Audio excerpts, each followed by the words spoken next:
Sir भगवान की। लक्ष्मीनाथ समारंभां नाथयामुनमध्यमाम् अस्मदाचार्यपर्यन्तां वन्दे गुरुपरम्पराम्। सर्वधर्मान् परित्यज्य मामेकं शरणं व्रज, अहं त्वा सर्वपापेभ्यो मोक्षयिष्यामि मा शुचः। बोलिए विप्र देवताओं की। आप सभी विप्र देवताओं के चरणों में दास अनिरुद्ध का कोटि कोटि नमन वंदन। सद्गुरुदेव भगवान के श्री चरणों में दास अनिरुद्ध का कोटि कोटि वंदन। आचार्य जी के श्री चरणों में दास अनिरुद्ध का कोटि कोटि वंदन। आप सभी विप्र देवताओं के चरणों की धूल ये दास अपने मस्तक पर सजाता हुआ आप सभी चरणों में बारंबार प्रणाम करता है, नमन करता है।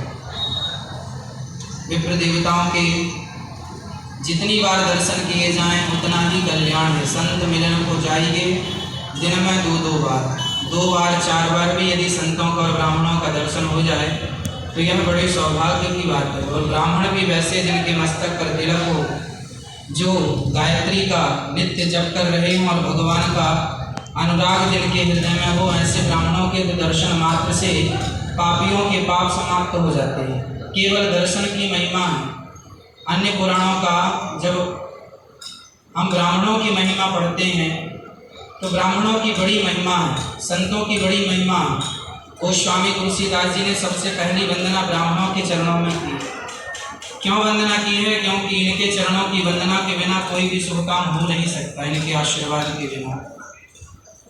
भगवान गीता में कह रहे हैं सर्वधर्मान परित्यज्य, सारे हे अर्जुन सारे धर्मों का परित्याग कर दे, मामेकं शरणं व्रज, मेरी शरण में आ जाओ। ये कैसे संभव है कि हम सारे धर्मों का परित्याग कर दें? भगवान कह रहे हैं सर्वधर्मान परित्यज्य, तो इसका सामान्य अर्थ तो यही हुआ कि सारे धर्मों का परित्याग करके मेरी शरण में आ जाए। पर इसका आध्यात्म अर्थ यह है कि सर्वधर्मान परित्यज्य, लौकिक धर्मों का त्याग। कौन सा धर्म? हम कहते हैं ये हमारी पत्नी है, ये हमारा पुत्र है, ये हमारा घर है, ये हमारा मकान है, ये हमारी दुकान है, ये हमारी फैक्ट्री है। ये जो लौकिक धर्म है जिनको हम अपना मान बैठे हैं, इन सबको छोड़कर मामेकं शरणं व्रज, इन सबको छोड़ करके मेरी शरण में आ जा। अब प्रश्न फिर खड़ा हुआ कि यदि सबको छोड़ देंगे तो गृहस्थी कैसे चलेगी? तो फिर एक समाधान है कि ऐसा हमें कुछ मार्ग ढूंढना चाहिए जिसमें भगवान का भजन भी हो जाए और संसार भी निभ जाए। तो इसके लिए सबसे बड़ी उपाय यह है कि हम संसार में रहें पर संसार में रहकर उसे अपना ना समझें। जैसे बैंक का मैनेजर है, जैसे बैंक का मैनेजर बैंक में जाता है, काम पूरा करता है, परंतु वह मैनेजर कभी यह नहीं कहता कि ये बैंक मेरी है। हमेशा उसे याद रहता है कि यह बैंक मेरी नहीं है, यह तो गवर्नमेंट की है, सरकार की है, हम सिर्फ इसके कर्मचारी हैं, कार्यकर्ता हैं।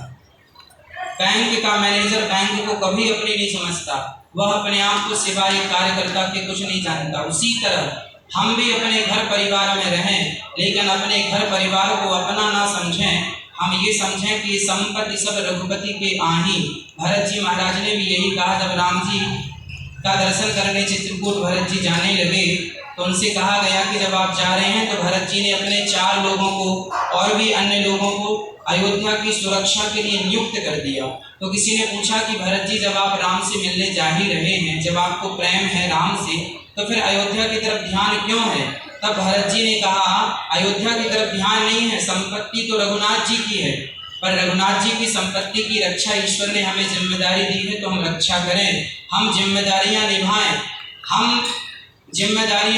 पत्नी पति पुत्र परिवार सबके साथ रहें, पर अंदर से यही भाव बना रहे कि ये मेरे नहीं है, मेरे तो गिरधर गोपाल दूसरों ना कोई, गोविंद मेरो है, गोपाल मेरो है।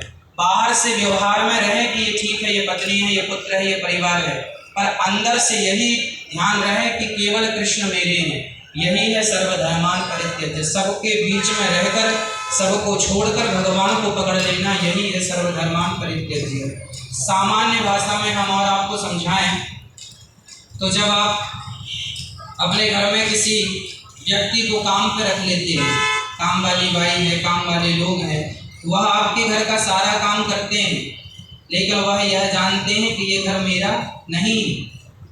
उन्हें ये पता होता है, वो आपके बच्चे को, छोटे बच्चे जब पैदा होते हैं तो लोग काम पे रख लेते हैं बाई को, ताकि वो नहलाए धुलाए साफ करे। वह आपके बच्चे की सेवा करती है, पर अंदर से ये जानती है कि ये बच्चा मेरा नहीं है। उसी तरह हमें भी अपने परिवार में रहना है, पर अंदर से ये जान लेना है कि ये मेरे नहीं है।